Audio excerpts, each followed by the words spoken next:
Eh, ya, untuk Cak Jamil, waktu dan tempat dipersilahkan.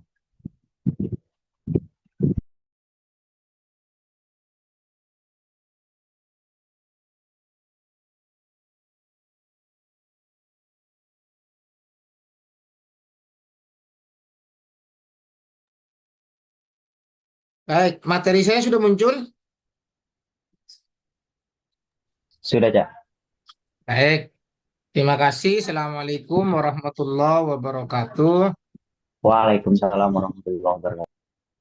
Sahabat-sahabat semua, Ketua, Pengurus PC PMII Surabaya, wabil khusus Pak Direktur LBH PMII Surabaya, dan sahabat sekalian yang mungkin capek karena habis aksi ya, dan mudah-mudahan tetap meskipun saya titipkan sahabat-sahabat betul mendengarkan karena memang videonya tidak diperlihatkan, tapi saya husnudon sajalah bahwa sahabat-sahabat tidak ditinggal ngopi, hanya namanya saja ya. Mudah-mudahan begitu. Kalau saya cuman bicara sendirian tanpa ada hitopnya kan ya repot juga. Baik, saya ingin membicarakan tentang dinamika dan konstitusionalitas pencalonan kepala daerah ya, berkaitan dengan dua putusan MK, yaitu putusan nomor 60 dan nomor 70. Kipi caranya niki. Oke. Nah, di sini dinamikanya adalah pertama, kalau yang diatur di undang-undang ini berusia 30 untuk gubernur, berusia 25 untuk calon bupati atau wali kota. Atas dasar undang-undang ini, karena memang KPU diberi kewenangan untuk mengisi kekosongan hukum, maka dia diatur lebih teknis lagi. Kapan 30 atau 25 ini ditetapkan? Sejak kapan penghitungannya? Ditetapkan sejak penetapan pasangan calon, kira-kira begitu. Nah, kemudian ada judicial review ke Mahkamah Agung. Akhirnya Mahkamah Agung kemudian memerintahkan bahwa penetapan itu dihitung se apa setelah pelantikan ya, pas pelantikan kira-kira begitu. Nah, ini narasinya. Berusia paling rendah 30 tahun untuk calon gubernur dan wakil gubernur, dan 25 tahun untuk bupati wali kota, terhitung sejak pelantikan pasangan calon terpilih. Ini yang miliknya Mahkamah Agung. Karena sudah ada putusan Mahkamah Agung, maka KPU kemudian merubah ya, dengan PKPU nomor berapa saya lupa nomornya, nanti dicari sendiri, yang jelas tahun 2024 lah. Di pasal 15 kemudian sesuai terhitung pelantikan pasangan calon terpilih. Ini sudah ditindaklanjuti oleh KPU dengan PKPU terbarunya ya. Nah, ada prahara lagi, ada gugatan ke Mahkamah Konstitusi yang pada intinya dalam petitumnya itu pasal ini yang apa yang saya putar-putar ini kelihatan ya. Petunjuk panah yang saya putar-putar ini terlihat. Halo. Kelihatan ya, Terlihat, Cak. kelihatan. Lihat ya. Oke. Ya, terlihat. Pasal ini kemudian diminta oleh penggugat. Kebetulan penggugatnya itu ada tetangga saya di Madura sebetulnya. Yang Abdul Hakim itu tetangga plus junior saya di pesantren. Begitu kira-kira. Ya. Nah, yang pasal ini diminta tambahi oleh Abdul Hakim itu dengan cara bersyarat selama tidak dimaknai sejak ditetapkan sebagai pasangan calon. Kira-kira begitulah permintaan dari penggugat. Tapi permintaan penggugat ini sebetulnya ditolak. Ya, judicial review atas usia pasangan calon yang diatur dalam Undang-Undang 10 tahun 2000 berapa itu? 2016 ya. Itu ditolak oleh Mahkamah Konstitusi sebetulnya, tetapi dalam pertimbangannya MK kemudian menarasikan bahwa sebetulnya penetapan sejak ditetapkan sebagai calon itu yang benar, gitu loh. Nah, ini konstruksi norma dimaksud lebih jelas mengamanatkan persyaratan sebagaimana dimaksud dalam pasal 710 2016, termasuk dalam hal ini persyaratan usia minimum harus dipenuhi calon kepala daerah dan dan kepala daerah ketika mendaftarkan diri sebagai calon. Kemudian oleh penyelenggara pemilihan setelah dilakukan penelitian ikhwal keterpenuhan persyaratan ditetapkan sebagai calon. Ini yang benar kata Mahkamah Konstitusi. Tetapi dia tidak berubah pasal yang ada di undang-undang. Tidak cetowelo-welo ya ini. Karena sudah jelas bahwa dari berbagai aturan-aturan sebelumnya memang penentuan usia itu diatur dalam bab syarat pencalonan, bukan syarat pelantikan, bukan syarat dia menjabat, tapi syarat pencalonan. Mulai sejak awal pemilu, kata-kata Mahkamah Konstitusi, diatur dalam bab syarat pencalonan, maka yang benar itu memang hitungannya sejak ditetapkan sebagai calon, bukan pelantikan. Logikanya MK kira-kira begitu ya. Nah, kemudian sekarang ya kepada soal threshold. Nah, syarat threshold bagi partai pengusung. Kalau pasal 40 Undang-Undang 10 tahun 2016 ini 20% kursi atau 25% suara. Sedangkan putusan MK disesuaikan dengan model dukungan perseorangan. Apa kata MK? Nah, dan kemudian selain itu MK juga memberikan hak kepada partai non-parlemen dapat mengusung calon kepala daerah selama sudah memenuhi 25% suara. Kalau 20% kursi kan nggak mungkin. Alternatif bisa diusung oleh partai non-parlemen ya ini 25% suara dan pasti harus bergabung dong kan begitu ya. Nah, model threshold. Nah, ini dibaca sendirilah ya. Kalau untuk provinsi dengan jumlah penduduk yang termuat pada daftar pemilih tetap sampai dengan 2 juta jiwa harus didukung paling sedikit 10%.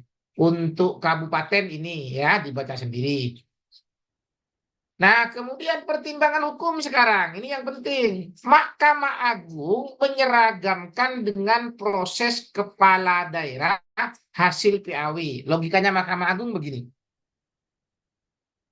Kenapa kemudian dihitung dari sejak pelantikan oleh Mahkamah Agung? Karena kata Mahkamah Agung, biar juga sama dengan kalau dia calon PAW. Kalau tidak, karena apa? Orang umpama DPRD ya, berhalangan tetap, sehingga dia di PAW. Dia dihitung 30-25.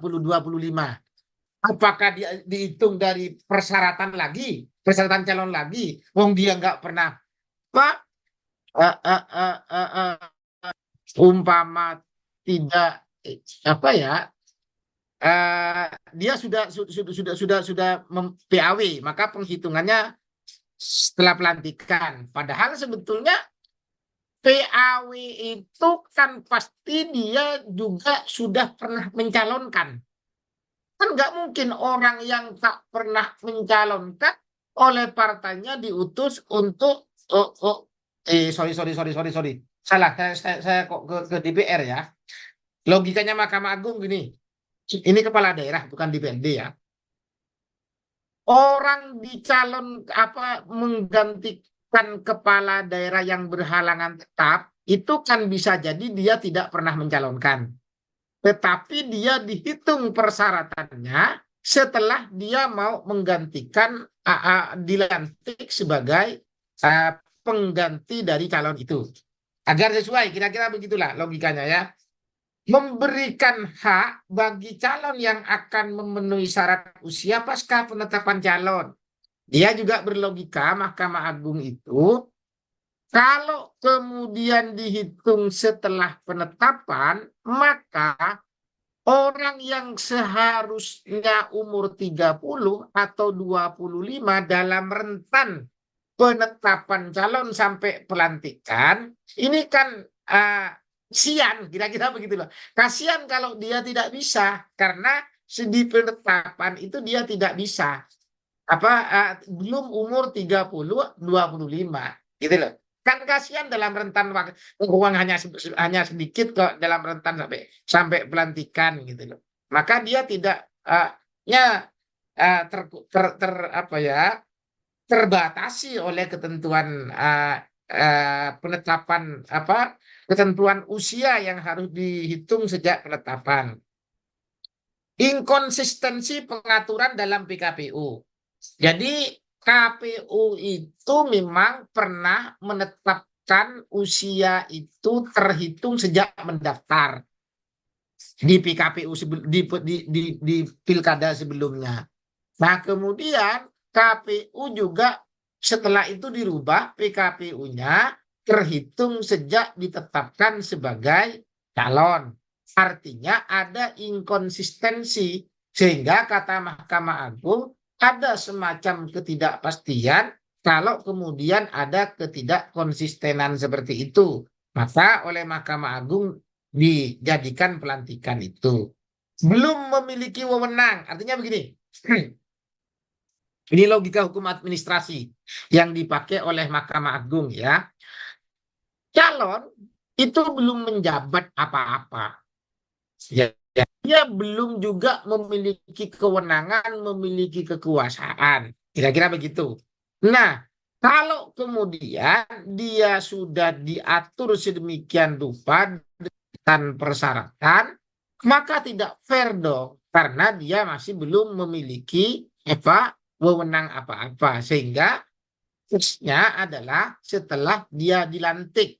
Karena dia kemudian setelah dilantik punya kekuasaan, punya wewenang yang dapat digunakan untuk menyelenggarakan tugas-tugasnya. Kira-kira begitu logikanya ya. Sekarang Mahkamah Konstitusi. Undang-undang dan Perpu konsisten mengatur dalam bab persyaratan calon. Kata MK itu ya. Dan dulu yang namanya usia itu masuk dalam pencalonan. Kata Mahkamah Konstitusi. Mulai dari dulu dia masuk dalam klausul bab pencalonan, bukan bab pelantikan. Sehingga kata MK, karena dia masuk dalam bab pencalonan, maka tahapan pencalonan itulah yang harus dipastikan bahwa calon sudah memenuhi syarat-syarat yang dimaksud dalam semua pasal yang ada di bab pencalonan. Kira-kira begitu, MK. Calon legislatif dan pasangan presiden ditentukan dalam tahap pencalonan. Sedangkan pilkada, pemilihan atau pilkada dengan pemilu itu kan sudah tidak ada perbedaan rezim, disparitas rezim, satu rezim. Sehingga kalau pilkada ditentukan sejak pelantikan, sementara legislatif, pasangan presiden, wakil presiden ditetap di tahapan pencalonan, maka ada disparitas pengaturan antara pemilu yang satu rezim itu. Kira-kira begitu kata MK ya. Tak ada perbedaan rezim antara pemilu dan pemilihan. Ini sudah saya jelaskan tadi. Artinya memang MK pro terhadap pencalonan itu. Kalau saya menambahkan begini, saya pro dengan ini juga.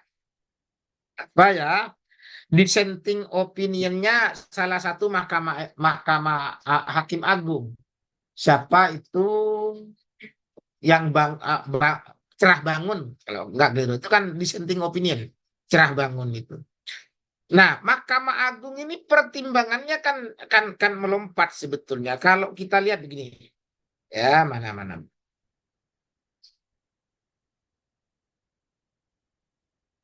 Nah, kan pasalnya ini, kemudian yang dianulir ini, ya kan? Yang dianulir PKPU ini.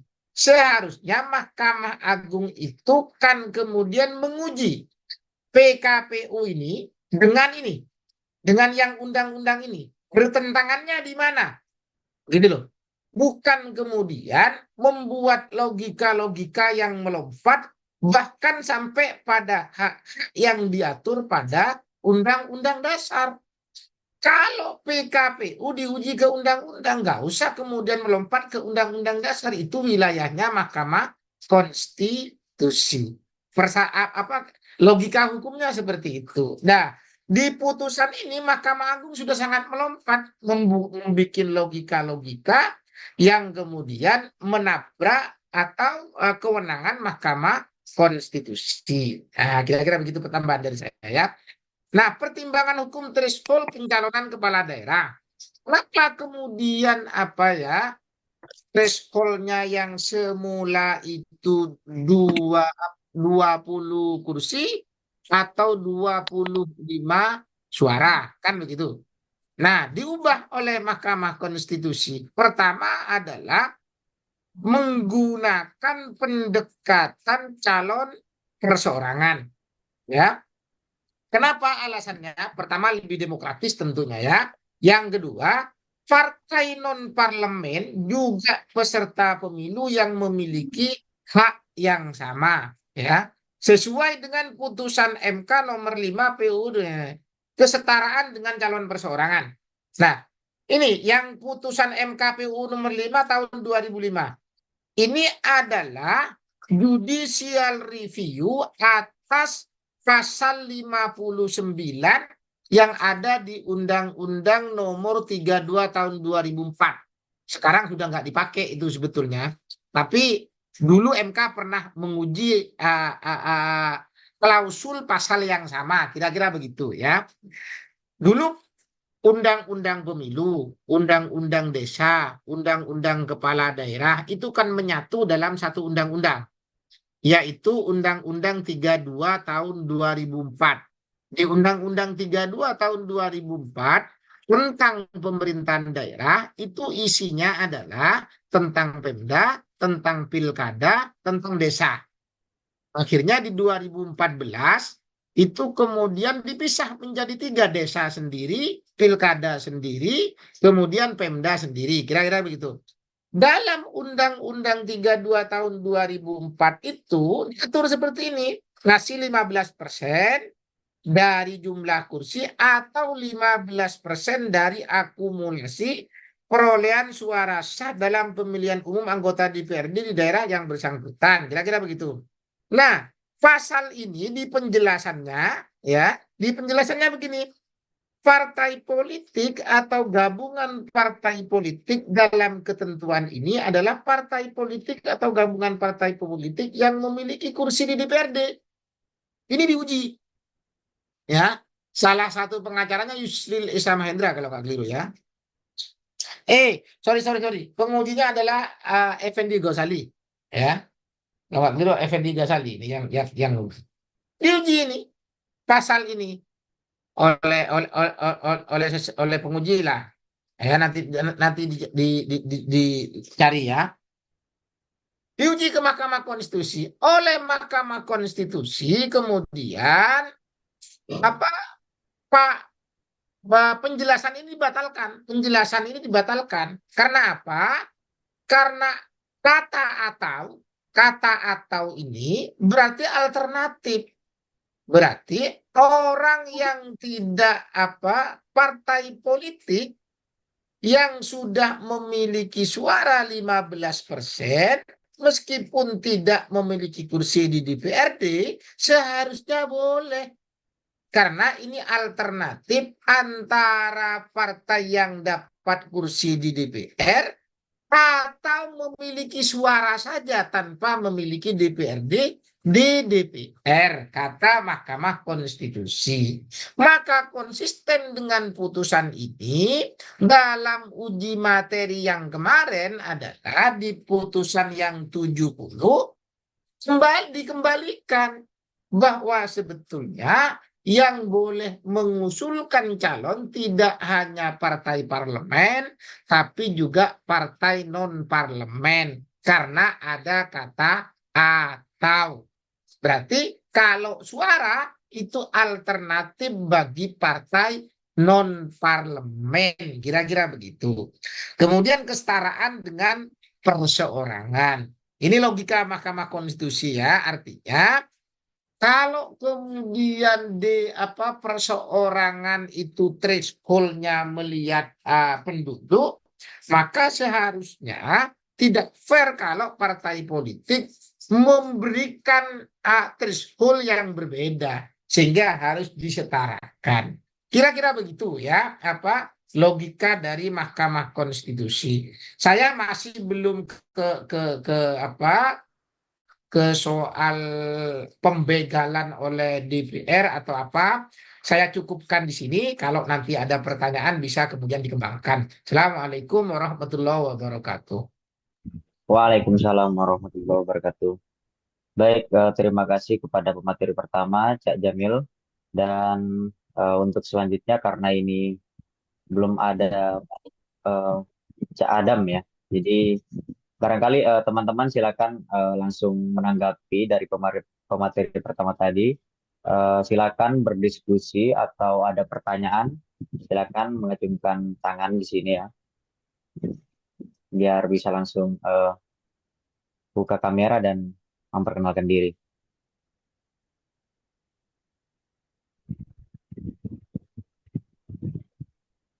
Ya, silakan teman-teman, apakah ada yang pengen didiskusikan atau ditanyakan? Ada.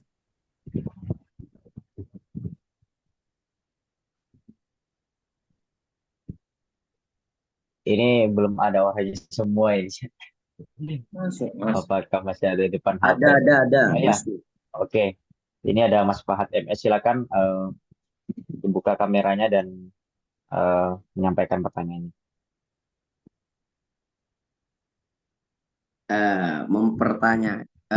Assalamualaikum warahmatullahi wabarakatuh. Waalaikumsalam warahmatullahi wabarakatuh. Baik, terima kasih kepada Bapak materi atau Cak Jamil. Jadi pada penjelasan barusan di pasal 7 poin I dengan pasal 70 ayat 1 dan 2 itu kan simpang siur ya. Antara itu gubernur yang masih di bawah umur, sedangkan di poin E itu menjelaskan pencalonan yang sudah berumur 30 tahun.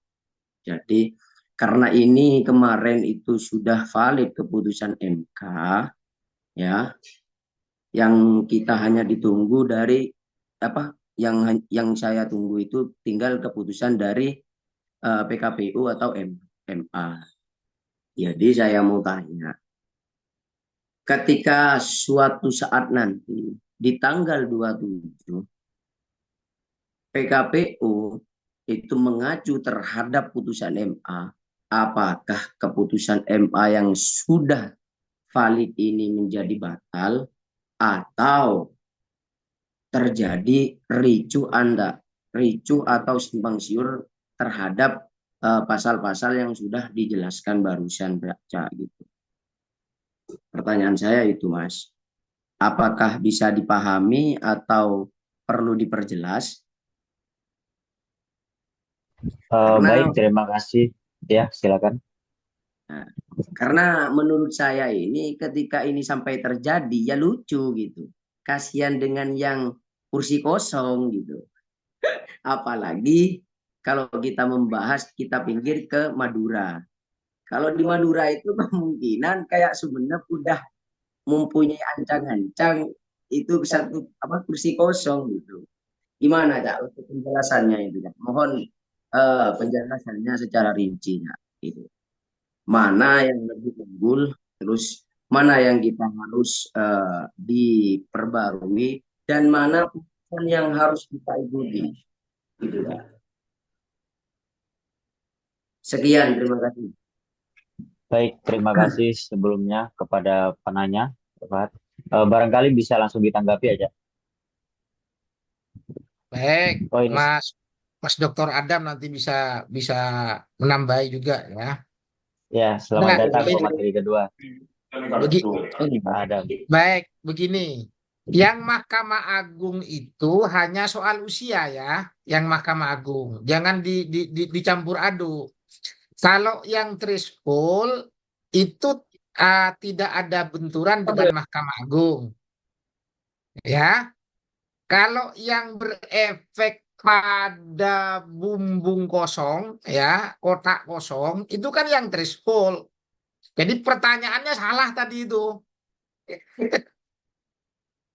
Oke. Sekarang mana yang kemudian lebih kita ambil antara Mahkamah Agung dengan Mahkamah Konstitusi?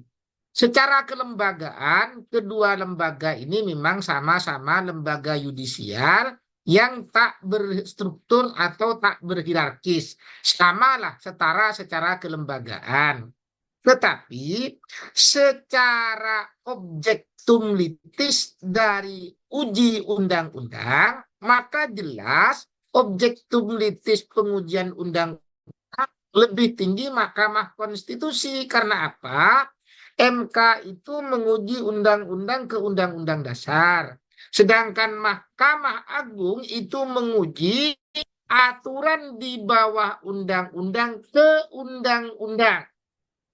Enggak, jangan melompat ke undang-undang dasar, ke undang-undang. Sehingga secara hierarki perundang-undangan, ya jelas lebih tinggi apa yang diputus oleh Mahkamah Konstitusi. Nah, sekarang pertanyaannya lagi, apakah KPU perlu menindaklanjuti dengan PKPU? Kalau menganut asas final and binding, sebetulnya meskipun tidak ditindaklanjuti dengan perubahan PKPU, tetap PKPU-nya seperti itu, kemudian yang dilaksanakan putusan MK nggak apa-apa juga. Sama dengan umpama, jangankan PKPU ya, adresat yang diuji saja undang-undang umpama diuji ya dibatalkan oleh Mahkamah Konstitusi. Pembatalannya itu bersyarat dan jelas, maka tak perlu DPR kemudian merevisi undang-undang ya, tapi cukup apa yang diputus oleh MK ya ditindaklanjuti saja gitu loh.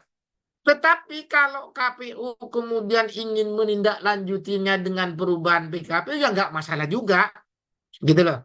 Nggak apa-apa biar ada kepastian hukum, tak ditindaklanjuti. Lawang MK sudah jelas kok gitu loh. PKPU-nya tetap, tapi kemudian melaksanakan apa yang sudah tegas diputus oleh MK juga nggak masalah menurut saya. Kira-kira begitu. Karena sudah ada Mas Adam, saya akhirilah biar forumnya Mas Adam aja. Oh, jangan dulu, ya. Ini pembahasan si ini, ya. Perlu panjang saya ini. Banyak yang ditanyakan. Kan saya bukan anak hukum, anak Assalamualaikum. politik. Assalamualaikum. Assalamualaikum. Waalaikumsalam. Ya, Baik, untuk apa namanya, biar nanti kita lebih terfokus diskusinya, saya kira kita lanjut dulu ke pemateri kedua, yaitu Pak Adam Musi. Selamat bergabung, Pak. ya. Ya. Selamat malam. Assalamualaikum warahmatullahi wabarakatuh. Waalaikumsalam warahmatullahi wabarakatuh. Mas Dr. Jamin, sehat selalu. Adik-adik semuanya, adik-adik Amin, amin, amin. ini semuanya. Ini Mas Adam ini langsung tangkap saja sebagai pembina LBH juga ini. Ini PMI ini. Siap ya, sudah kita arahkan ke sana itu ya. Harus diundang offline kapan-kapan sama Mas ini. Siap, kita menghadap ke UNIR nanti udah atur jadwal bareng dokter. Kalau Mas Dr. Jamil yang udah instruksi, saya selalu siap gitu. Siap, siap. Ya, silakan, Pak. Baik, Assalamualaikum warahmatullahi wabarakatuh. Yang saya Waalaikumsalam. hormati, saya banggakan juga Mas Dr. Jamil. Saya ucapkan selamat karena baru saja Mas Dr. Jamil ini ujian tertutup tempo hari, dan 2 hari lagi, 3 hari lagi Mas Dr. Jamil ini mau resepsi gitu. Jadi ujian terbuka itu cuma resepsi. Kalau dokternya sudah sah gitu tempo hari itu. Makanya saya nggak protes kalau di flyer itu Mas Dr. Jamil udah masang doktor gitu. Karena memang secara hukum sudah sah, tinggal resepsi aja gitu. Ibarat apa ya? Ibarat orang manten, akadnya sudah, akad nikahnya berarti sudah sah sebagai suami istri itu. Kalau resepsi itu kan cuma pesta aja gitu. Kemudian yang saya banggakan, adik-adikku semua, sahabat-sahabat PMI di Surabaya gitu. Saya juga eh, baru datang gitu dari Surabaya. Selama ini saya berproses di Jember, kemudian saya mengabdi di alma mater juga di Jember, yang kemudian di sana tentu saja saya banyak berinteraksi dengan adik-adik PMI di Jember. Nah, saya kemudian ditakdirin untuk geser ke Surabaya, artinya kemudian ke depan akan banyak mungkin bareng apa ya, banyak diskusi dan lain sebagainya dengan adik-adik di PMI di Surabaya gitu. Mohon untuk kepada apa Mas Dr. Jamil itu nanti jangan tinggalin saya gitu. Karena saya sebenarnya karena diajak Mas Dr. Jamil gitu. Kalau udah yang ngajak, yang pertama yang ngajak Mas Dr. Jamil, saya nggak bisa menolak. Yang kedua, yang minta itu PMI, saya juga nggak bisa nolak gitu. Meskipun tadi pagi, kemarin kan waktu minta saya, WhatsApp saya kan, saya posisi sejak pagi sampai malam lembur. Nah, kemudian tadi subuh sudah harus berangkat jadi narasumber di Trenggalek gitu. Ini baru-baru nyampe rumah gitu. Sehingga kemudian materi jujur saya belum sempat bikin gitu. Tapi ngalir aja karena saya kemarin kebetulan sudah apa dimintai keterangan oleh beberapa media itu, sehingga saya sudah pendapat saya juga sudah ada di beberapa media itu berkenaan dengan putusan MK. Jadi eh, kisruh masyarakat pasca putusan MK gitu. Nah, sehingga kemudian kemarin langsung ada demo gitu. Hari ini juga ada demo di Surabaya.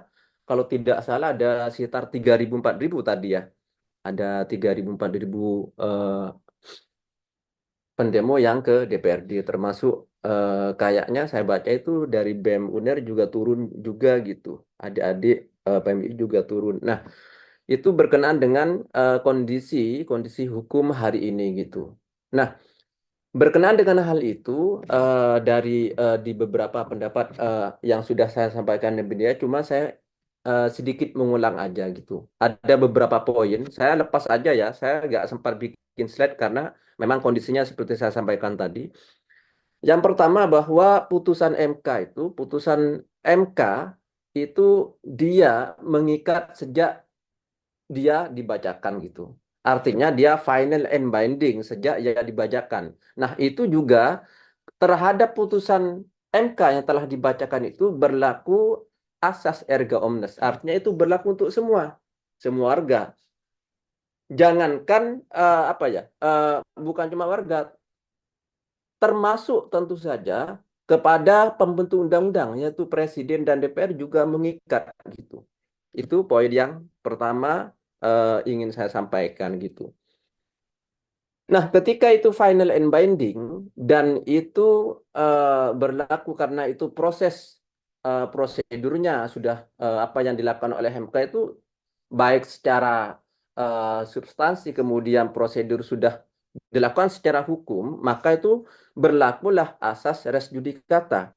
Sehingga kemudian berasas res judicata ini yang bermakna bahwa putusan lembaga peradilan itu harus dianggap benar gitu, dianggap benar dan harus dipatuhi selama tidak ada uji terhadapnya. Bagaimana kemudian menguji keberlakuan asas res judicata itu mematahkan asas ini, yaitu dengan melalui kontrol. Kalau di lingkungan lembaga peradilan yang berjenjang, maka dikontrol oleh lembaga peradilan di atasnya. Misalnya PT UN, maka dibandinglah ke petitun. Petitun misalnya belum puas, maka dikasasi ke Mahkamah Agung gitu. Nah, itu untuk mengontrol jalur upaya hukum untuk mengontrol menghentikan keberlakuan asas res judicata.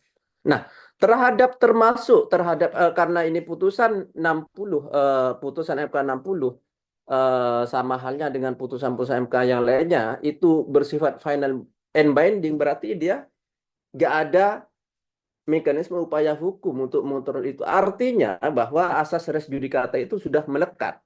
Tidak ada kontrol lagi untuk itu gitu. Itu final and binding, sekali lagi termasuk kepada pembentuk undang-undang yaitu Presiden dan DPR harus patuh gitu.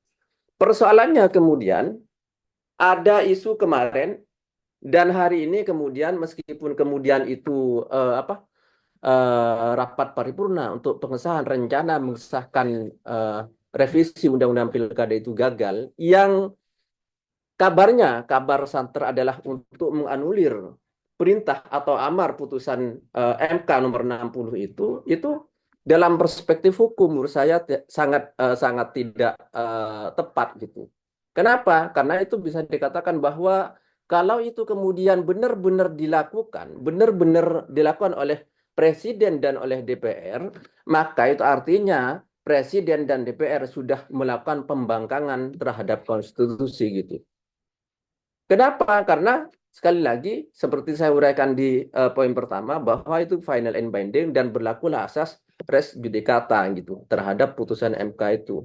Nah, ini tentu saja berbeda, artinya meskipun saya mengatakan bahwa terhadap semua putusan MK itu berlaku asas res judicata, tetapi itu jika mekanisme pengambilan pemeriksaan sampai kemudian memutus Mahkamah Konstitusi itu dilakukan secara tepat gitu, secara hukum, sebagaimana diatur dalam Konstitusi dan Undang-Undang MK itu.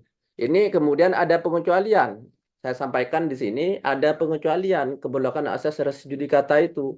Misalnya dalam konteks putusan MK nomor 90 tentang usia cawapres yang kemudian meloloskan itu menjadi pintu masuk lolosnya Gibran sebagai cawapres yang kemudian hari ini Gibran itu terpilih.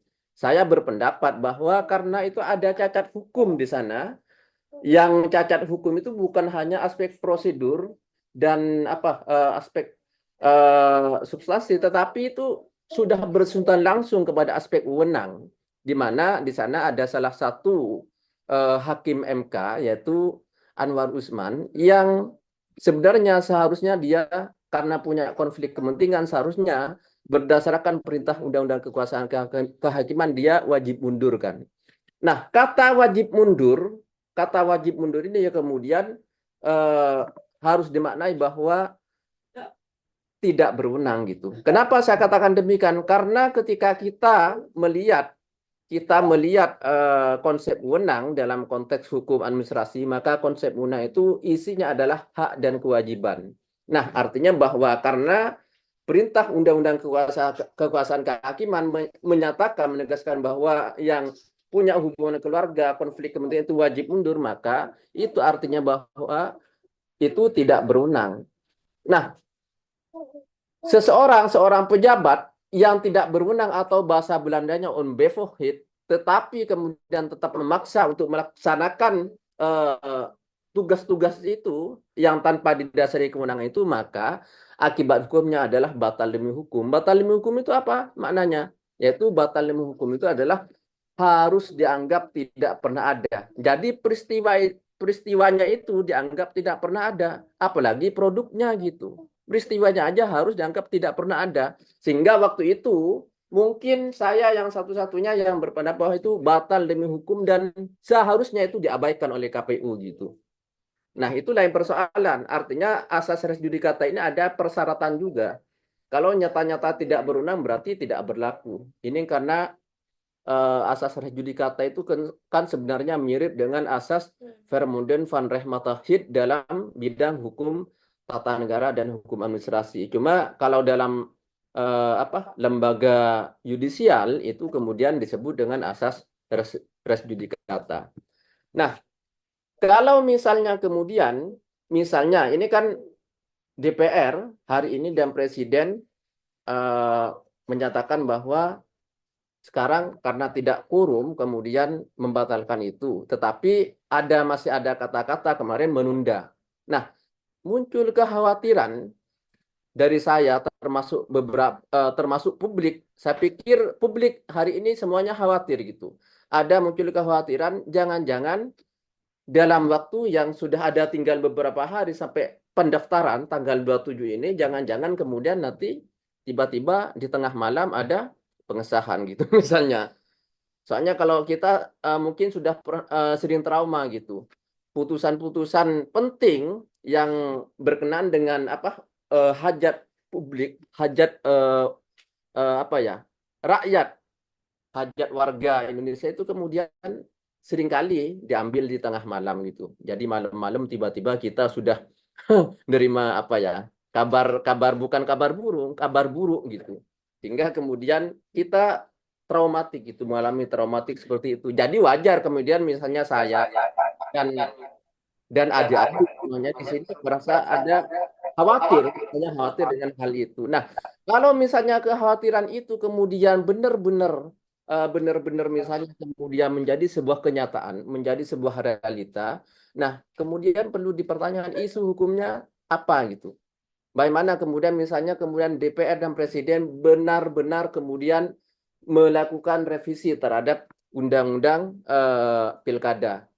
Apa implikasi hukumnya? Nah, pendapat saya, manakala itu dilakukan, saya tetap berpegangan pada asas res judicata itu, artinya bahwa DPR dan Presiden sudah melakukan pembangkangan hukum atau pembangkangan konstitusi. Artinya bahwa ketika itu dilakukan dan misalnya kemudian KPU menindaklanjuti undang-undang revisi itu bukan patuh pada putusan MK, maka implikasi hukumnya pelaksanaan pilkada termasuk kemudian hasilnya itu harus dianggap tidak sah juga itu. Jadi hasil pilkada, pelaksanaan pilkada maupun hasil pilkada 2024, kalau misalnya benar-benar DPR menganulir putusan MK ini dan kemudian diamini oleh KPU, maka itu akibat hukumnya adalah pelaksanaan pilkada dan hasil pilkada 2024 itu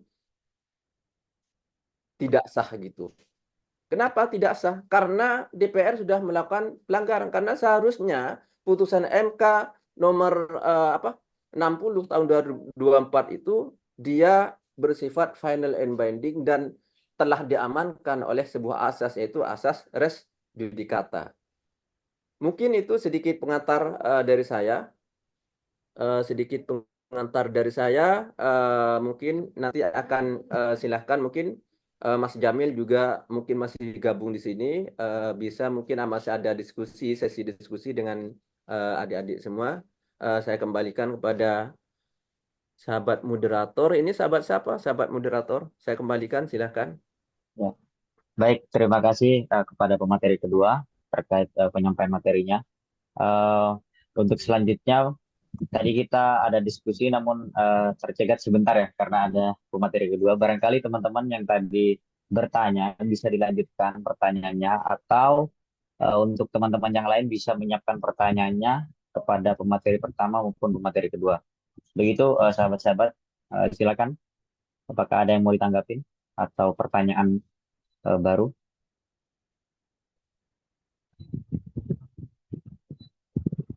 Tadi ada Mas Fahad ya. Oh iya. Kenapa Mas? Silakan. Silakan. Tadi pertanyaannya apakah mau dilanjutkan atau bagaimana? Atau mungkin bisa menanggapi dari pemateri kedua yaitu Pak Adam. Ini kok ada Jokowi yang yang join. Ini Jokowi atau Jokowi siapa nih? anu ciplaan itu Pak, Nyamar ini. nyamar ini. Ya, silakan eh, kawan-kawan. Barangkali ada yang mau Mungkin ditanggapi. mungkin Ya, Mas yang lain Fahad. dulu. Soalnya saya kan ini hanya ingin tahu. Kasih ke yang lain dulu mungkin Mas. Saya kan politik. Takut politik itu. Baik. Silakan sahabat-sahabat dan kawan-kawan yang lain.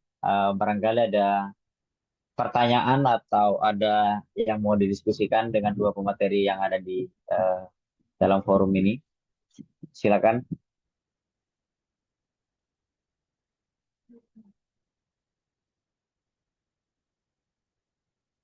Ya, gimana kawan-kawan?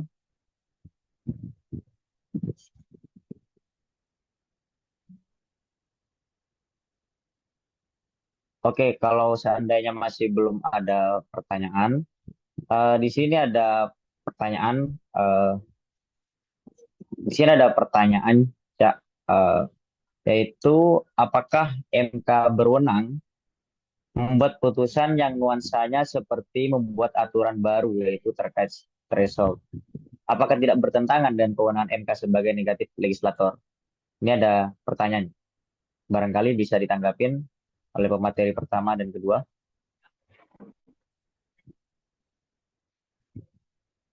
Ya, Cak Jamil barangkali atau langsung ke Pak Adam. Apa pertanyaan aku apa? Aku sambil ngobrol karo Dayo iki. Ya, ini saya ulang lagi ya, Cak, pertanyaannya. Apakah MK berwenang membuat putusan yang nuansanya seperti membuat aturan baru, yaitu terkait threshold? Apakah tidak bertentangan dengan kewenangan MK sebagai negatif Oh. legislator? Kalau Gitu, soal Cak. positif legislator itu urusannya Mas Adam itu.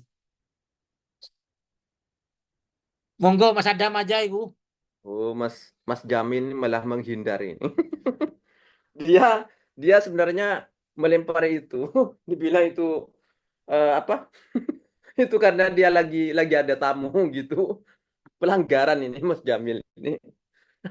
Jadi saya mewakili Mas Jamil gitu. Ini ilmunya dari Mas Jamil gitu. Cuma saya menyampaikan gitu. Nah, gini, menurut Dr. Jamil gitu.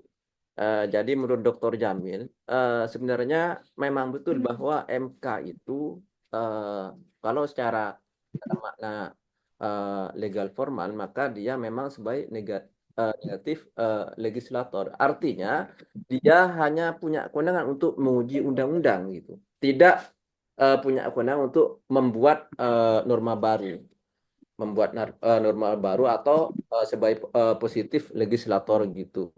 Karena kewenangan untuk sebagai positif legislator itu memang dimiliki oleh DPR. Tetapi dalam perkembangannya itu kemudian dalam praktik itu kemudian eh, terjadi pergeseran seperti itu gitu. Dalam praktik terjadi yang awalnya sebagai sebuah negatif legislator kemudian MK berdasarkan penafsiran terhadap konstitusi eh, MK itu demi keadilan, yaitu alasannya adalah demi keadilan, itu punya kewenangan untuk melakukan apa ya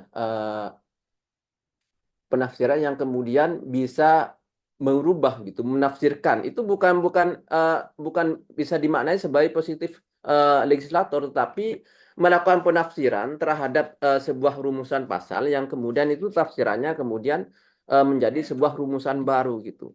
Jadi itu saya pikir kalau menurut saya itu tidak ada persoalan secara hukum. Kenapa? Karena kalau saya adalah penganut hukum progresif, hukum substantif gitu. Jadi hal-hal yang kita sebagai seorang sarjana hukum, sebagai seorang yuris itu jangan sampai terjebak dengan hal-hal yang prosedural gitu. Jadi siapapun lembaga apapun, apalagi terutama MK, kemudian Presiden, DPR sebagai apa elit-elit dari trias politika, pemegang kekuasaan trias politika itu wajib hukumnya bagi saya itu adalah berhukum itu paradigmanya adalah ruh dari hukum, yaitu keadilan gitu. Jadi hal-hal yang meskipun secara kasat mata itu misalnya secara legal formal itu sah, secara prosedural sah, tetapi kalau misalnya yang diusung itu hal bosok itu harus diabaikan gitu. Contohnya misalnya tadi pertanyaan misalnya DPR seperti saya pengantar saya misalnya DPR dan Presiden maksa bahwa secara prosedural memang benar kalau memang Presiden dan DPR sudah bersepakat, sudah setuju untuk melakukan revisi terhadap Undang-Undang Pilkada pasca putusan MK itu secara prosedural formal memang harus dianggap sah gitu. Secara prosedural formal memang sah. Tetapi apakah betul hal itu, apakah dapat dibenarkan secara hukum itu dilakukan gitu? Itu tentu saja jawabannya kalau secara substantif itu tidak benar gitu. Kalau hal-hal yang secara substantif itu ditabrak kemudian itu dibiarkan, maka rusaklah negara ini gitu. Negara ini akan rusak gitu kalau hal-hal seperti itu dibiarkan gitu. Nah, sama halnya dengan putusan MK tadi, putusan MK itu seperti itu perkembangannya. Tapi tentu saja itu adalah dalam rangka demi keadilan. Contoh lain misalnya, hal-hal seperti yang mengusung keadilan substantif ini, contohnya misalnya dulu ada pasal 50, pernah ada pasal 50 di masanya, itu menyatakan bahwa MK hanya berwenang untuk menguji undang-undang yang diundangkan sebelum dilakukannya amandemen Undang-Undang Dasar 45. Itu ketentuan pasal 50. Nah, pada tahun 2003, pada tahun 2003 dan 2003 kemudian ada uji apa ya? Uji eh, judicial review terhadap undang-undang kalau tidak keliru undang-undang apa ya? Tentang advokat atau undang-undang apa ya? Undang-undang eh, atau undang-undang MA ya. Itu kemudian MK kemudian itu kan pembentukan undang-undang MA itu dibentuk diundangkan jauh sebelum dilakukan amandemen Undang-Undang Dasar 45. Artinya kalau itu didasarkan pada ketentuan pasal 50 Undang-Undang MK, maka MK tidak berwenang untuk memeriksa dan mengadili serta memutus uji materi terhadap Undang-Undang MA yang pengundangannya dilakukan jauh sebelum dilakukannya amandemen. Tetapi waktu itu MK dalam pertimbangan hukumnya, dalam rasio desiden di putusan MK tahun 2003 itu menyatakan bahwa demi keadilan. Kenapa demi keadilan? Karena bayangkan ada berapa ratus undang-undang yang dibentuk sebelum dilakukannya amandemen Undang-Undang Dasar 45. Misalnya kemudian isi dari undang-undang yang ada ratusan itu kemudian berisi ketidakadilan yang kemudian menimbulkan kerugian bagi warga masyarakat dan tidak bisa diuji, terhalang gara-gara karena ada ketentuan pasal 50 itu kan akan menimbulkan ketidakadilan bagi masyarakat. Sehingga kemudian dengan rasio decidendi demi keadilan, maka MK waktu itu mengabaikan ketentuan pasal 50 Undang-Undang MK. Mengesampingkan kebelakan pasal 50 Undang-Undang MK demi keadilan. Meskipun pada waktu itu ketentuan pasal 50 masih berlaku dan belum dibatalkan. Baru pada tahun 2004 itu kemudian MK ada uji materi lagi terhadap undang-undang lain pada tahun 2004 itu yang kemudian MK yang juga sekaligus menguji keberlakuan pasal 50. Baru pada putusan tahun 2004 itu kemudian MK membatalkan ketentuan pasal 50 itu gitu. Jadi seperti itu gitu. Kenapa saya menyatakan bahwa MK tidak ada persoalan secara hukum di mana kemudian MK didasarkan pada penafsirannya terhadap konstitusi, terhadap Undang-Undang Dasar 45, kemudian misalnya melakukan perubahan terhadap rumusan suatu pasal itu menurut saya tidak ada persoalan. Sekali lagi, jika itu adalah demi keadilan gitu dan dilakukan secara prosedur, secara hukum yang ditentukan oleh konstitusi dan perundang-undangan tentang yang mengatur tentang kewenangan MK. Itu dari saya. Itu dari Pak Jamil sih. Monggo lanjut ke Pak Jamil, mungkin tinggal menyempurnakan dari pandangan saya gitu. Ya, terima kasih atas jawabannya kepada Pak Adam. Barangkali Cak Jamil mau menambahkan atau dilanjut pertanyaannya. Kalau saya menambahkan nanti malah rusak. Wis nguapi seapi-api itu musmal lagi kata saya menambahkan. Monggo lanjut pertanyaan lain aja. Baik, terima kasih Cak Jamil. Kawan-kawan dan sahabat-sahabat, silakan apabila ada pertanyaan kepada dua pemateri kita yang ada di sini, atau apa ingin berdiskusi ria lah istilahnya. Silakan. Apakah ada pertanyaan, kawan-kawan? Tadi di awal ada yang ngacung tangan ya. Siapa? Ya, silakan. Kita masih ada waktu sampai jam 9 ini. Sahabat-sahabat, masih tinggal 30 menit lagi. Barangkali ada pertanyaan lagi. Atau kalau tidak ada, mungkin Mas Fahad bisa melanjutkan diskusinya tadi. Karena kayaknya cukup panjang.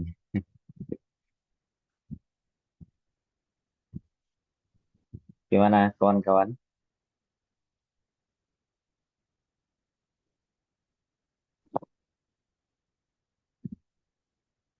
Ini apakah masih ada di depan HP atau bagaimana ini?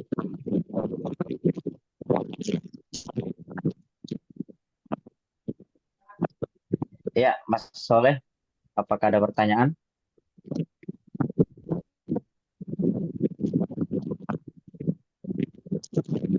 Suaranya belum kedengeran.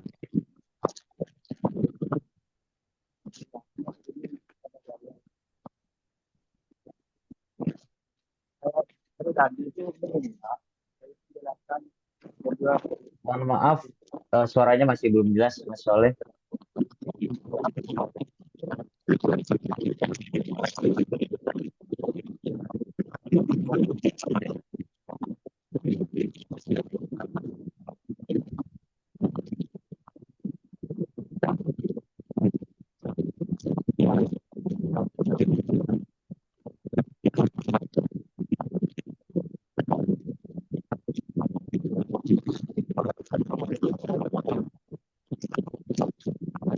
Ya, Mas Soleh masih belum kedengeran suaranya.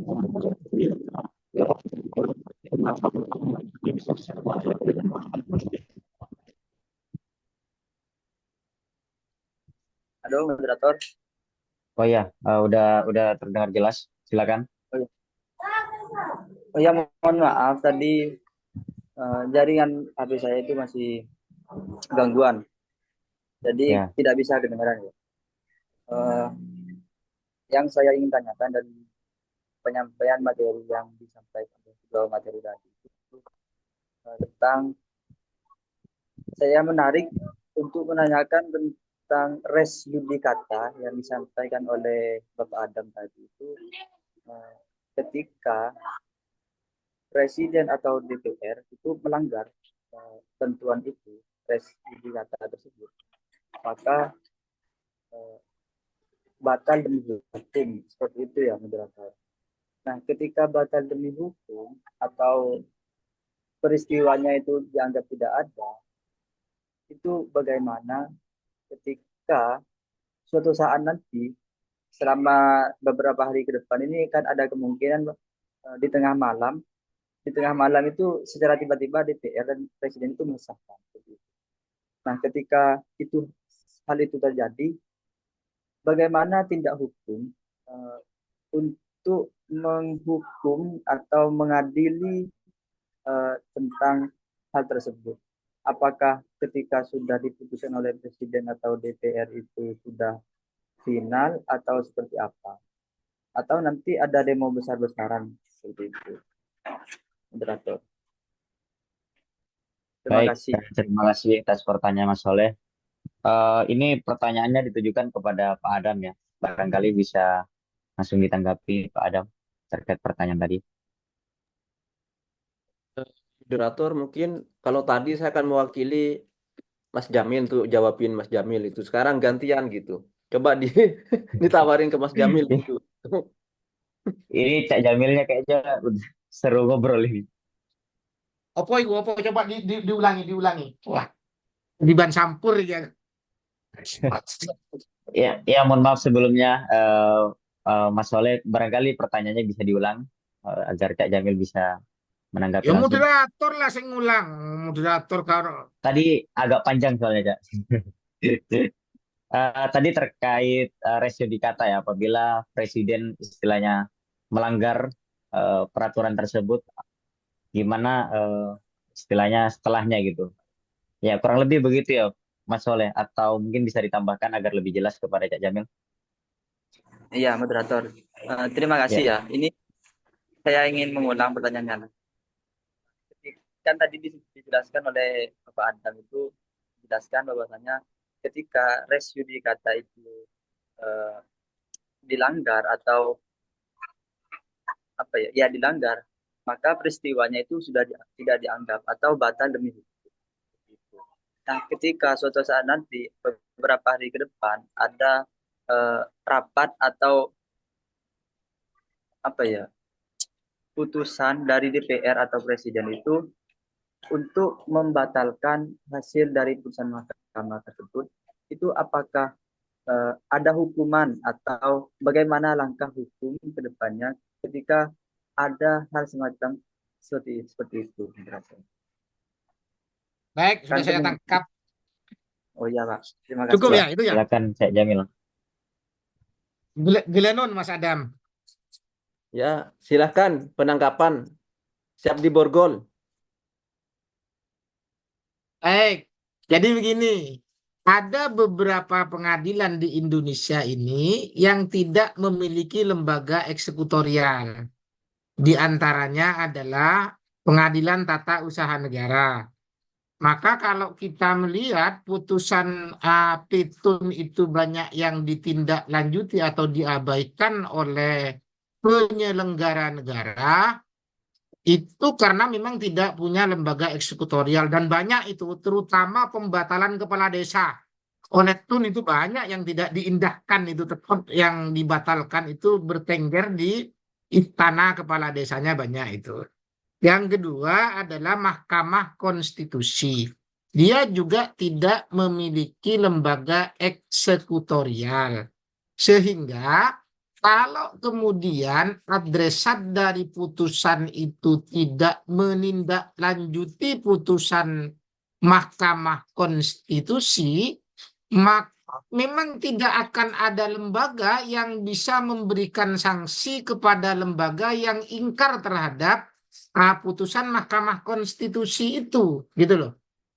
Presidennya umpama Undang-Undang Ciptaker.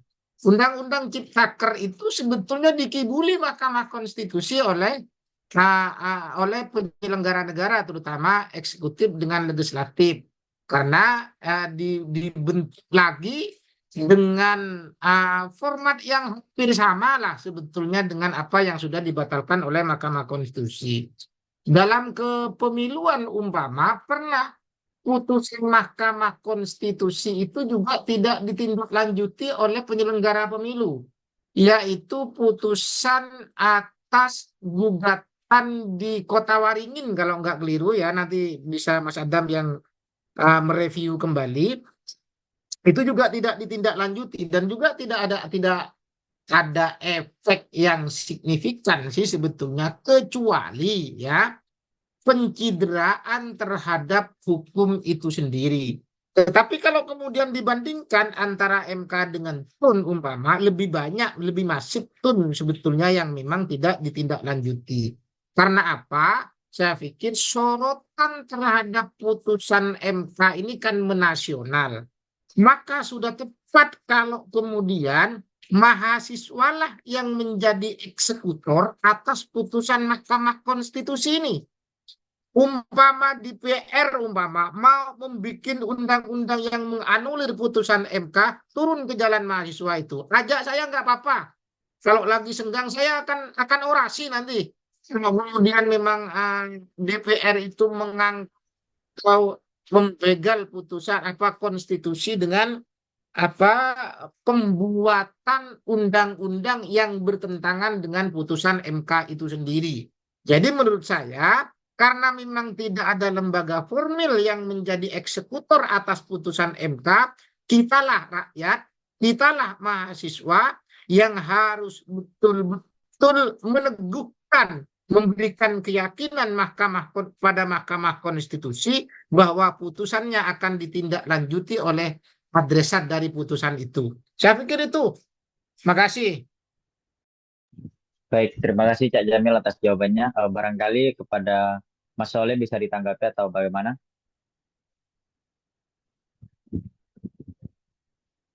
Silakan Tadi, kita berdiskusi ya.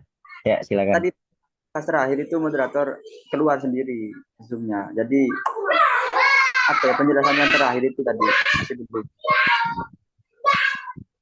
Ya, tadi dijelaskan oleh Cak Jamil apabila eh, istilahnya ada pembangkangan lah terkait putusan tadi, maka yang harus turun adalah mahasiswa sendiri yang harus menjadi eksekusi begitu. Itu ya, terakhir itu atau yang sebelumnya? Atau mungkin ada yang mau didiskusikan lagi?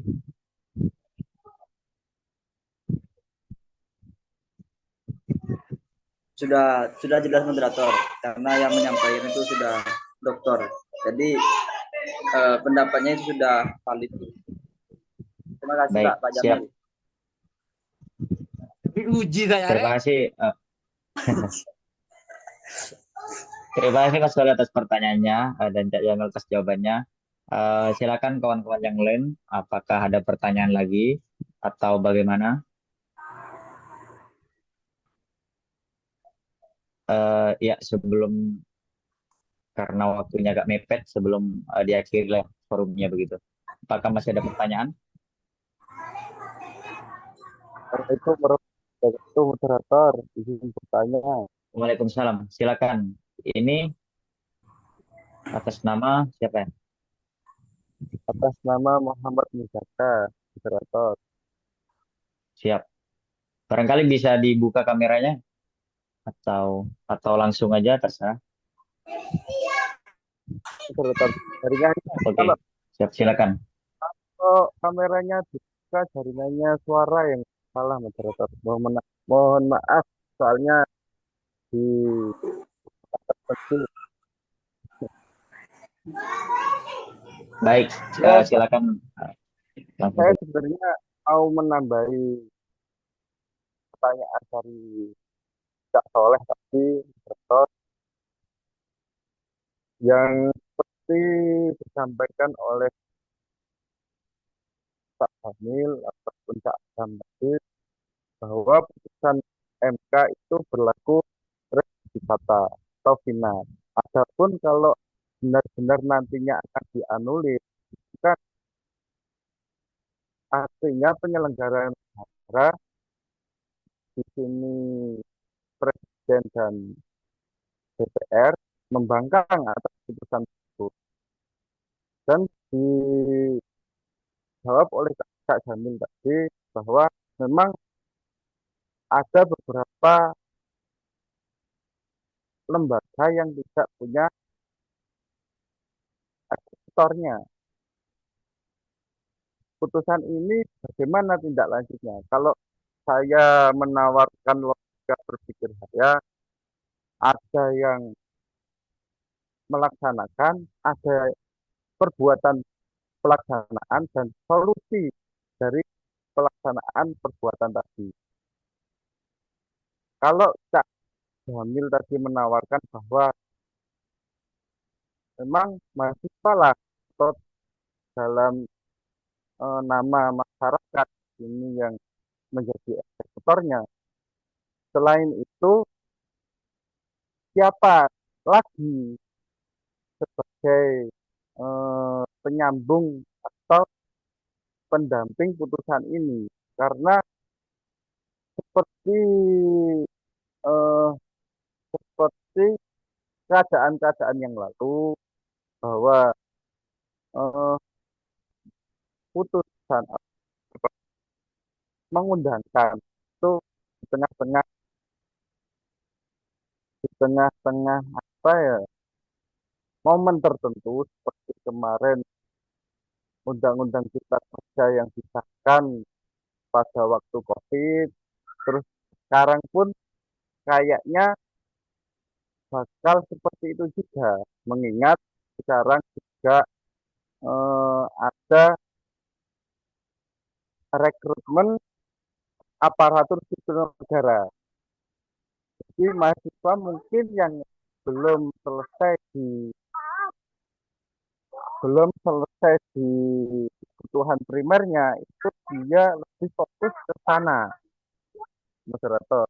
Jadi kemungkinan besar pengkibulan apa lagi nanti yang akan diberikan oleh penyelenggara negara, dalam arti ini yang mau menganulir putusan MK tersebut. Terus follow up apa selain itu gitu, moderator? Mungkin Baik, itu ya. itu saja Ya ya. cukup. Ya, Kasih. baik, terima kasih Mas Zaka. Tadi pertanyaannya menambahkan ya tadi sedikit terkait ketika peraturan atau putusan dari MK istilahnya dianulir oleh penyelenggara negara, Presiden dan DPR ya, begitu. Alternatif selain rakyat dalam eksekusi atau eksekutor itu siapa dan bagaimana kelanjutannya, begitu ya kurang lebih, Mas Zaka. Kan moderator mengingat sekarang tidak mungkin pikiran masyarakat, dalam arti ini mahasiswa juga terpecah dengan fokus yang lain itu, moderator. Ya, barangkali bisa langsung ditanggapi oleh dua pemateri. Eh, Pak Adam barangkali. Baik, tadi sudah sebagian sudah disampaikan oleh Pak Dr. Jamil. Kalau seperti itu, bagian sudah terjawab. Nah, artinya di sini memang sudah seperti saya sampaikan di pengantar tadi, ada asas res judicata yang mengamankan putusan lembaga peradilan, termasuk dalam hal ini putusan MK. Nah, persoalannya kalau di lembaga peradilan di lingkungan MA itu kan terhadap asas res judicata ini bisa dikontrol. Bagaimana cara mengontrolnya? Yaitu dengan melakukan banding dan melakukan kasasi. Itu jangan dengan cara mengontrol itu. Nah, kalau di MK itu nggak ada gitu, untuk mengontrol itu nggak ada upaya hukum lagi. Karena kenapa? Karena tidak ada upaya hukum lagi, karena sudah final and binding. Artinya bahwa jika itu kemudian oleh konstitusi sudah ditentukan oleh hukum bahwa putusan MK itu harus dilaksanakan, yaitu undang-undang P3 itu, maka itu sudah wajib hukumnya untuk ditindaklanjuti. Kalau misalnya kemudian tidak lanjuti misalnya, kemudian oleh misalnya undang-undang itu tetap tidak direvisi, kemudian PKPU tidak direvisi, itu sebenarnya kemudian tidak menggugurkan final and bindingnya putusan MK gitu. Artinya itu sudah harus tetap dilaksanakan. Artinya itu tidak harus menunggu tidak harus menunggu undang-undang pilkada diubah misalnya untuk menindaklanjuti itu pasal menindaklanjuti pasal, karena sejak dibacakan itu sudah berlaku gitu. Tidak harus menunggu itu seharusnya gitu. Itu sudah berlaku. Nah, artinya apa? Kalau secara hukum kemudian tetap ngotot, misalnya kemudian mengingkari, mengabaikan amar atau perintah dari putusan MK 60 itu, maka itu akan tidak sah seperti saya sampaikan tadi. Kalau kemudian tetap selain tidak sah, itu tidak sah, maka jalan lain seperti itu kalau kemudian misalnya dilakukan oleh Presiden dan DPR sebagai pembentuk undang-undang melakukan pembangkangan terhadap konstitusi, maka kita sebagai warga masyarakat tentu saja bisa kemudian menerapkan apa yang diajarkan oleh John Locke dan kawan-kawan, yaitu melakukan pembangkangan publik gitu. Jadi boykot aja pemilu. Kalau kita boykot, misalnya pilkada gak ada pilihan, terus gimana? Kan repot juga gitu. Toh mereka melakukan pembangkangan terhadap konstitusi. Kita selain tadi misalnya dijawab dengan kita melakukan penolakan dengan turun ke jalan aksi, toh kalau itu kemudian kemungkinan terburuk kemudian masih gagal, toh kita bisa kemudian memboikot pilkada gitu. Itu telah diajarkan oleh John Locke dan kawan-kawan, di mana bisa manakala kemudian hukum itu dikangkangi, manakala kemudian hukum itu dikangkangi, didolimi oleh penguasa, maka sudah seharusnya kemudian kita sebagai warga kemudian punya hak untuk melakukan pembangkangan publik gitu. Jadi bisa memboikot pilkada. Ngapain kita milih gitu? Misalnya kita diam rame-rame tidur di hari H, kemudian kan nggak ada persoalan gitu. Itu dari saya. Mungkin ada tambahan dari Mas Nyamil, silakan. Ya, terima kasih Pak Adam. Dari Cak Jamil barangkali ada?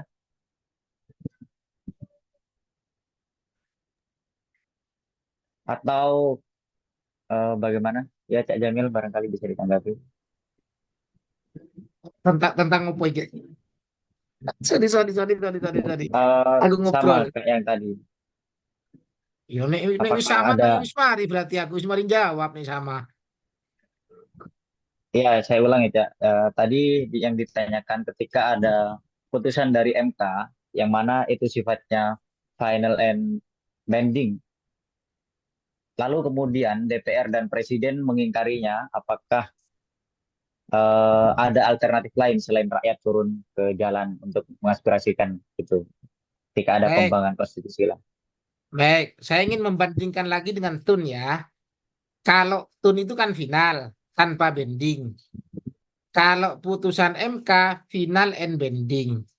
Maka kalau putusan pengadilan tun itu memang masih harus ditindaklanjuti dengan pencabutan SK oleh adresat dari putusan pengadilan tun.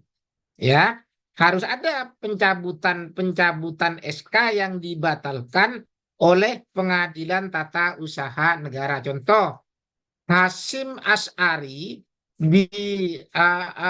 dipecat oleh DKPP, ya kan? Nah, SK pengangkatan Hasyim Asy'ari karena dia dipecat harus dicabut dulu oleh presiden, kemudian presiden mengangkat orang baru dengan SK baru, kan begitu? Karena itu tidak binding final, ya, makanya harus ditindaklanjuti oleh adresat dari putusan. Kalau Mahkamah Konstitusi itu final sekaligus binding. Berarti final itu tidak ada upaya hukum lebih lanjut, ya, berhenti di MK. Binding itu artinya langsung berlaku saat itu tanpa harus menunggu perubahan aturan yang dibatalkan oleh Mahkamah Konstitusi. Kira-kira begitu. Sehingga memang persamaannya antara tun dengan MK, eksekusinya tergantung pada ketaatan dari lembaga yang menjadi adresat dari putusan itu. Ya, pertanyaannya sekarang bagaimana kalau lembaga itu tidak taat? Nah, itu persoalannya memang, ya. Maka saran saya ya demo. Memang nggak ada solusi hukumnya, nggak ada. Memang kalau kemudian tidak taat, ya nggak taat saja. Beda kalau tun masih banyak lah upaya-upayanya banyak. Kalau tun itu masih bisa bersurat ke Pengadilan Tata Usaha Negara untuk ditegur lagi. Ditegur nggak mau, masih bisa bersurat ke atasannya. Kalau umpama gubernur umpama bisa disurati DPRD-nya untuk ditegur. Bisa sampai ke presiden, presiden disurati untuk ditegur itu nggak mau melaksanakan, bisa itu. Kemudian dipermalukan melalui media boleh. Kalau di MK ya dipermalukan melalui media, dipermalukan oleh kita, dipermalukan oleh mahasiswa. Saya pikir begitu, sehingga dia malu sendiri untuk tidak mentaati kayak DPR yang mau menganulir putusan MK itu. Itu sendiri akhirnya ketika didemo oleh sedemikian banyak mahasiswa itu sehingga tidak jadi. Nah, kira-kira itulah, nggak punya solusi lagi saya. Terima kasih. Baik, Cak. Artinya kita perlu lihat ya perkembangan ke depannya saat ini bagaimana begitu. Eh karena ini waktunya mepet, mohon maaf teman-teman apabila sini ada yang tanya tapi belum dibaca. karena waktu kita mepet, mohon maaf apabila ada forum lagi nanti bisa ditanyakan kembali kepada pemateri. Dan pertanyaan terakhir, Cak, karena ini masih sesuai dengan tema sebetulnya. Siapa sebenarnya pembegal demokrasi dan konstitusi ini? Dan bagaimana menurut analisis kedua pemateri begitu? Ini sekaligus closing statement dari kedua pemateri lah, Cak, dan Pak Adam.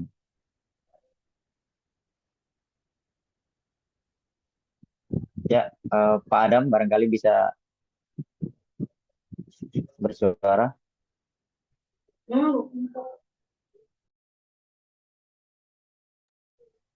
Tes. Pak Adam atau Cak Jamil. Apa pertanyaannya? Ya, karena Cak Adam masih belum on cam kayaknya. Ini pertanyaan terakhir, Cak, sekaligus closing statement dari pemateri. Siapa sebenarnya pembegal demokrasi dan konstitusi ini? Dan bagaimana menurut analisis kedua pemateri yang ada di forum? Ya, kalau terkait dengan putusan MK, karena DPR tidak jadi ya menetapkan apa rancangan perubahan undang-undang pilkada, sampai hari ini saya belum menemukan siapa pembegal konstitusi. Tapi menurut saya tidak penting mencari siapa yang membegal konstitusi itu, tapi yang paling penting adalah pastikan bahwa kita itu dapat menjaga konstitusi bersama. Saya ingin mengutip sebuah ayat ya. Laqad ja'al haqqah wa zahaqal batilah innal batila kana zahuqa. Kata Allah, akan pasti datang kebenaran itu dan akan mengalahkan kebatilan. Bagaimana mekanisme kedatangan hak terhadap batil itu? Apakah dengan cara solawat asgil yang diabstraksikan itu, ya, yaitu dolim bidolim bertengkar sehingga nanti ya saling bunuh membunuh dan habis dolim itu, ataukah dengan cara apa bencana alam sebagaimana terjadi pada Nabi Musa, Nabi Nuh, Nabi Lut, atau ada mekanisme lain? Nah, mekanisme itu menjadi tidak penting bagi saya. Yang penting itu adalah pastikan kita adalah kontributor atas kedatangan hak itu. Saya pikir itu closing saya. Assalamualaikum warahmatullahi wabarakatuh. Waalaikumsalam warahmatullahi wabarakatuh. Eh, Terakhir dari Pak Adam, barangkali bisa dijawab pertanyaan tadi sekaligus closing statement Ya, dalam forum ini. berkenaan dengan tema apa? Tema diskusi malam ini, yaitu siapa sih pembegal gitu, oknumnya gitu. Kalau dalam konteks putusan MK ya sama dengan apa yang disampaikan oleh Mas Dr. Jamil gitu. Jadi kalau misalnya dalam konteks putusan MK ini kemudian jadi gitu, berarti sudah jelas kan? Tidak perlu saya ulang dan tidak perlu Mas Jamil ulang gitu siapa gitu. Tadi sudah jelas siapa yang akan menganulir putusan MK itu gitu. Ini kalau dalam konteks putusan MK gitu. Tapi kan tidak perlu kemudian langsung terlalu eksplisit gitu gitu. Nah, itu artinya tidak penting itu. Cuma kemudian kalau misalnya kita harus paham bahwa setiap kali ada nilai-nilai atau value-value konstitusi yang kemudian mau dibegal, itu mau dikorup, itu sudah wajib hukumnya bagi kita semua untuk melakukan aksi penolakan, aksi perlawanan terhadap setiap tindakan-tindakan yang berpotensi untuk melakukan pembegalan atau pengkorupan terhadap value-value konstitusi. Itu saja menurut saya. Jadi karena hari-hari ini saya melihat sempat gelisah gitu. Dalam beberapa bulan ini saya sempat gelisah, terutama sejak adanya putusan MK nomor 90 yang kemudian kok dari apa ya, dari publik, dari adik-adik mahasiswa kok kayak kurang greget gitu. Nah, hari ini baru saya kegelisahan saya itu terjawab gitu.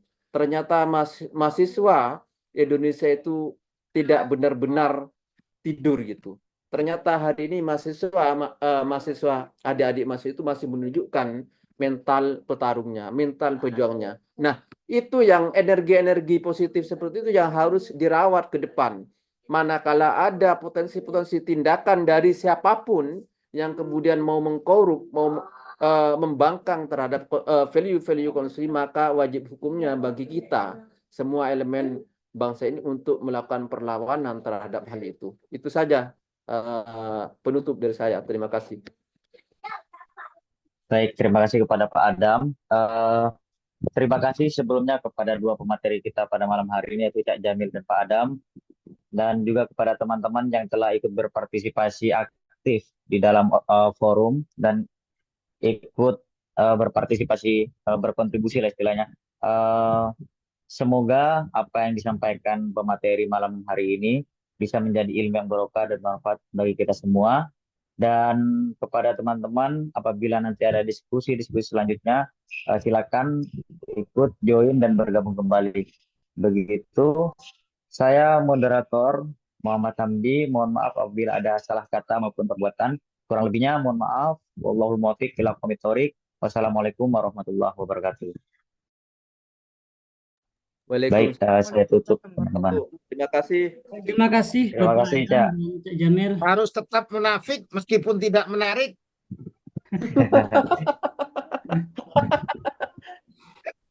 Ya, Mas Yamin tadi kok kemudian menyapa kita kawan-kawan juga gitu. Izin Sejak silaturahmi kapan Pak Mas Adam. Jamil jadi kawan gitu? Kendaraan merah. Eh, Izin left, izin left.